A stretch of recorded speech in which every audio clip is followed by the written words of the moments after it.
The thing destroying them right now isn't that you've gone quiet. It's that you're still moving forward without them. If you're watching this today, perhaps something inside you already sensed this truth. You may have assumed that your absence is the sharpest edge, that the unanswered calls, the empty inbox, the invisible wall you've put between yourself and them is what keeps them awake at night, that your withdrawal is the wound they can't stop pressing, that your silence, stretched across days and weeks, is the thing doing the most damage. But silence, as painful as it is, can be survived. People have survived silence before. They have outlasted long stretches of nothing. No words, no contact, no warmth. What cannot be survived so easily is something far more confronting, something quieter and somehow sharper. What truly unravels them is watching evidence day by day that the world you're building no longer has a place reserved for them. They can absorb silence. They've managed it before. They've thrown themselves into routines, distractions, and conversations just to keep the ache at arm's length. They've convinced themselves that busy is the same as healed, that movement is the same as resolution. But no amount of noise can drown out the quiet, relentless truth. Your life is still going. You are still becoming someone. And they are not part of the story anymore. That gap between who you were when they last knew you and who you are becoming grows a little wider every single day. And somewhere inside them, they feel that widening. Even when they pretend not to. Even when they act as though none of it matters. In the beginning, they clung to the idea of a reset. Surely, they thought, this ends with a conversation, a moment, some kind of return to familiar ground. They constructed a version of events in their mind where everything eventually circles back, where the distance collapses and old patterns resume. They told themselves, she'll reach out, she'll come back. This is only temporary. People always find their way back to each other, but something unexpected has started breaking through that illusion. A crack in the certainty they'd built to protect themselves. Because you aren't waiting, you are healing. You are rebuilding from within, piece by piece, quietly and without announcement, and they can feel it, even from a distance, even in your absence. There is something different in the air between you now, and they know it. Even if they can't name it, the person they remember was someone who always made room. Someone who showed up, who held space, who bent themselves toward connection. Someone who, when pushed, leaned in rather than pulled away. Watching that person become someone who no longer bends, who has found their own center and learned to stand in it, is deeply disorienting for them. It doesn't match the version of you they built their world around. They keep asking themselves one question they can't answer. Does she still carry anything for me at all? That uncertainty doesn't just sting, it settles in. It lives in the background of their days. Present during ordinary tasks, surfacing in quiet moments, making itself known at the most inconvenient times. Because when someone you care about goes silent, you can still tell yourself a story about why. You can still fill in the blanks with hope. But when someone you care about begins to visibly thrive, when they begin to flourish in ways you can witness, even from afar, that story becomes harder to maintain. Silence leaves the door cracked open. Growth closes it quietly, late at night, when everything external falls away. Their thoughts find those old memories almost automatically. The ordinary moments that never felt important enough to save, a shared laugh, a look across a room, a particular afternoon that seemed like nothing at the time, now carry the weight of everything they took for granted. They revisit those memories not out of sentimentality alone, but out of fear. They return to them again and again because they're afraid of something they haven't said out loud yet. They are afraid of being erased. Not cruelly, not by design, but simply because that's what time does when someone is no longer present.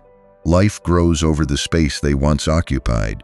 New routines take root, new rhythms develop, New chapters open that have nothing to do with them, and the thought that your inner world may already be reshaping itself around their absence, that their name no longer appears in the story you tell about yourself, is something they cannot easily face, because silence, even long silence, still implies connection. It says, I am still affected, I am still reacting to you, my quiet is a response to you. But forward movement says something entirely different. It says, I have learned to live well beyond this. I am no longer waiting for anything from you. My life is full, and it is mine, and it continues, and that realization is beginning to land. Somewhere in the quiet of their private moments, they are asking themselves hard questions they never expected to sit with. Did they hold your love carelessly? Did they speak to you the way you deserved to be spoken to? Did they say the things they should have said? Or did they leave too many important truths unspoken? Did they look closely enough at what they had before it became what it is now? Did they understand the value of your presence before your absence taught them what it meant? These questions don't arrive gently. They don't knock politely and wait to be let in. They arrive in the middle of ordinary moments, during a commute, before sleep, in the middle of a sentence about something else entirely, in the pause between one breath and the next. And they have no clean answers. That is the part that is hardest to bear. Not the questions themselves, but the silence where the answers should be. What does it feel like to realize you may have let something rare pass through your hands? Every morning they wake up knowing that somewhere you woke up too, that you made coffee, or watched the light change, or laughed at something, and none of it included them. You began another day without them. You moved through hours and small moments and quiet victories that they were not there to witness, and the world did not pause to acknowledge their absence from it. You keep rising. You keep discovering, one ordinary morning at a time, that you are capable of days that don't break you, that healing isn't always dramatic, that sometimes it looks like just getting up, just showing up, just continuing. And somewhere in that quiet persistence, their certainty about their own importance in your life is quietly crumbling. They imagined, perhaps without realizing it, that your pain would be proportional to their absence, that your world would dim without them in it, that you would struggle in ways they could point to and use as proof that what you had was irreplaceable. And in some part of themselves, they were waiting for that proof. But that proof isn't coming the way they expected. Instead, they are watching something they didn't plan for. They are watching you find your footing. They are watching you grow quieter and stronger at the same time. They are watching you become more yourself. And that transformation, far more than your silence, is the thing they cannot look away from. Your healing is not a message, but they are reading it. They may never send you a message about this. They may project indifference so convincingly that even those close to them believe it. They may speak about you casually when your name comes up, as though you are simply someone from a previous chapter, referenced lightly, put down easily. But there are unguarded moments, a song that catches them off guard, a season that carries the wrong kind of memory, a particular quality of afternoon light that belongs to a time that no longer exists. When you cross their mind without warning, when they wonder what version of yourself you've become, when they wonder whether you still think about them at all, or whether that too has quietly changed. Because here is the truth that sits at the center of all of this. Silence is painful. Anyone who has held it, truly held it without flinching, knows that.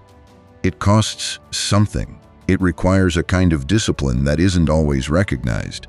But growing beyond someone, evolving past the version of yourself that needed them, that bent around them, that defined parts of itself by its relationship to them, that is the thing that truly shifts the dynamic between two people. It holds up a mirror they cannot control, a reflection they did not consent to. They cannot walk away from it, cannot explain it away, cannot diminish it without diminishing something true. Because what it shows them is this: you were more than they allowed themselves to recognize.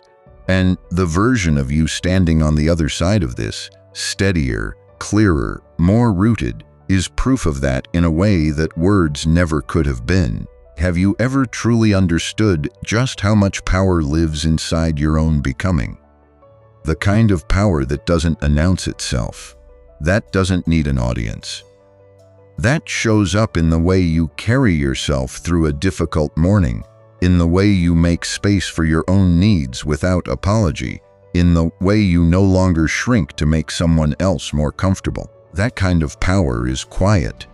And quiet power is the kind that lasts. So if you've been moving through this in silence, wondering whether any of it matters, whether the growing you're doing is real, whether the healing is sticking, whether any of it reaches beyond the walls of your own interior life, let this be the thing you carry forward. Your silence was never your sharpest tool. Your evolution is the willingness to heal when healing felt impossible. The commitment to grow past grief when grief felt like it had no bottom. The quiet daily decision to choose yourself, not out of bitterness, not out of strategy, but simply because you are worth choosing. That is what they feel, even now, even from wherever they are. That is what they cannot resolve within themselves, because the version of you they built their certainty around no longer exists the same way. You have changed.